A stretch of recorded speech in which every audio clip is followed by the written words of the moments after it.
The Last Guardian of Ilion. Chapter 1. The Sands of Ilion. I didn't sleep that night.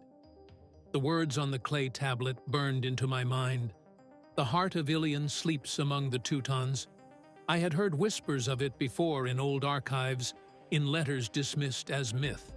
But now it was real, tangible. I held it in my hands, and I knew where I needed to go. Germany. But this wasn't just any story of myth and ruins. This had been touched by war, by obsession. Chapter 2. Shadows of the Reich. The year was 1943, and in the cold heart of Westphalia, beneath the ominous towers of Wewelsburg Castle, a different kind of ritual was taking place. Obersturmführer Hans Müller, loyal officer of the SS, had gathered a circle of men in long black robes. Their voices echoed through the stone hall's low, rhythmic chanting in ancient Greek and something older, darker. They stood around a granite altar. On it, a small box made of bronze, carved with Trojan and Nordic runes. Massalter opened it with trembling hands. Inside was the artifact, a small crystal sphere, glowing faintly red like a dying star. It pulsed in time with the chants. The ritual failed. The castle shook. Lights burst from the altar. One man was gone, vanished completely. Madraller sealed the chamber, and the trail was lost until now. Chapter 3. Beneath the Stone.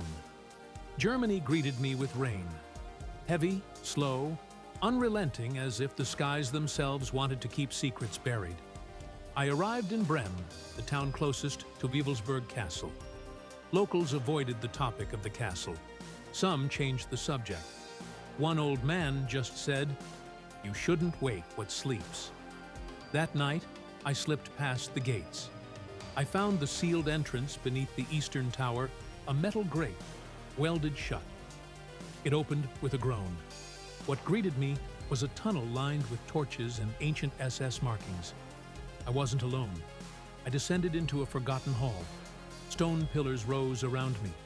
Symbols glowed faintly along the walls. And then I saw it. The altar. And someone was watching me. Chapter 4. The Brotherhood of Silence. He stepped from the shadows like a memory cloaked in black.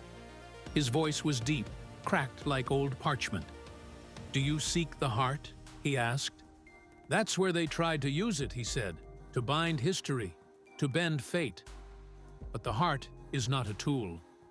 It is a witness. To what? To the fall of Troy, the burning of Rome, the rise of kings and the madness of tyrants. He told me of a hidden brotherhood, the Guardians of Ilion, a lineage sworn to keep the heart from those who would abuse it. "Why me?" I asked. "Because you found it. And you didn't run." Chapter 5. The Heart of Ilion. It called to me, not in words, but in pulses, a vibration in the bones. The heart floated above the altar, glowing red and gold. I touched it.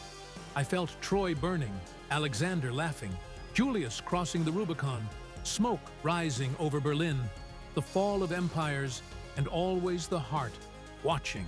The visions turned violent.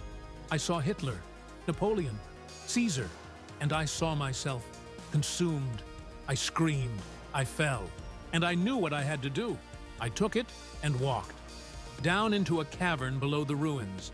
There, I placed it in a pool of black water, and I watched it sink, quietly, gone. Chapter 6. The Watcher. I left the castle before dawn. The sky was pale, no birds, no wind, just the crunch of gravel. I didn't tell anyone, but I wrote it down.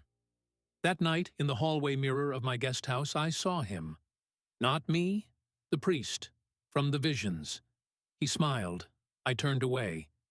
But I knew he would always be there, watching. Because that's what the heart does. It watches, and it waits.